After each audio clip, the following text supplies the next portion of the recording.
Hi guys, my name is Monica and you're watching Narrating Movie Review with HT City. Today we are talking about period war film Bhuj, the Pride of India, which is now streaming on Disney Hotstar.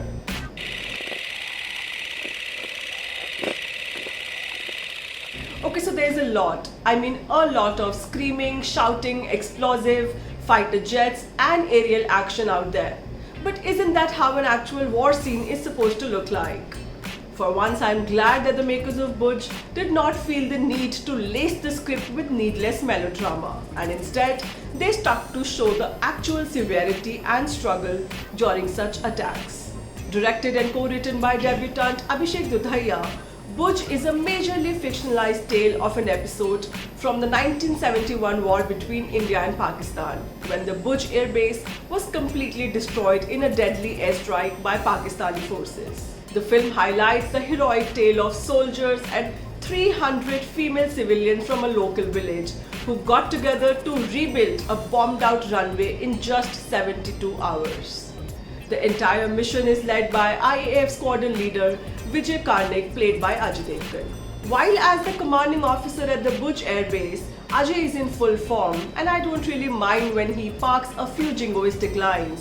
His pep talk with the villagers trying to gain their support was a bit exaggerated. But in terms of expressions, body language and the slow-mo walks in his typical style, Ajay doesn't disappoint. Having said that, I do wish that the portion about these women repairing the runway got some more time. After all, it's no easy feat to pull out a task of that scale and difficulty, and somewhat it was shown in a way oversimplified manner. The first half of the film is a tad over the top, with Pakistanis spewing hate on India and way too many characters being introduced every 5 minutes, with dialogues that sound cliché in 2021 to say the least. But the film redeems itself in the second half, and especially the last 40 minutes when the IAF Lieutenant Vikram Singh, played by Ammy Virk, trying to land the plane on the reconstructed runway, while Col RK Nair, played by Sharad Kelkar, and Indian Army Scout Pagi, played by Sanjay Dutt, are battling it out with Pakistani forces on ground. This screenplay also does look scattered at most of the places, but again, it's the flow of the event that keeps you invested. The combat scenes with fighter jets is no less than a visual spectacle. And here I would like to mention the quality of VFX and CGIs. They could have been better, way better to be honestly.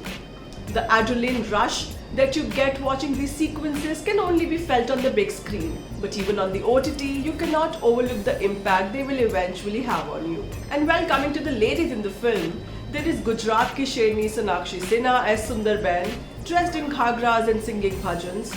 Then there is Hindustan ki beti Nora Fatehi as Heema Rehman, who is also a secret agent in Pakistan. While both of them look fiery in their heroic avatars, you do feel bad for Pranita Subhash as Ajay Devgan's on-screen wife and not having a single dialogue in the film.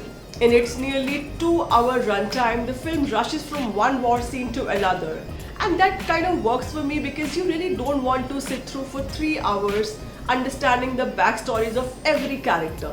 Even then, director Abhishek tried to give clarity using Ajay's voiceover to give quick 2 lines about each character upon their introduction. And I would end by saying that Bhuj pays a tribute to war heroes and Indian Air Force and all those locals who contributed towards winning this war. Nationalism or jingoism, as long as the film strikes a chord with the audiences, who are we to complain? So don't overthink and go watch the film on this Independence Day weekend. This is me signing off for now. See you next time with a new review. Till then, stay home, stay safe, wear your masks and get vaccinated.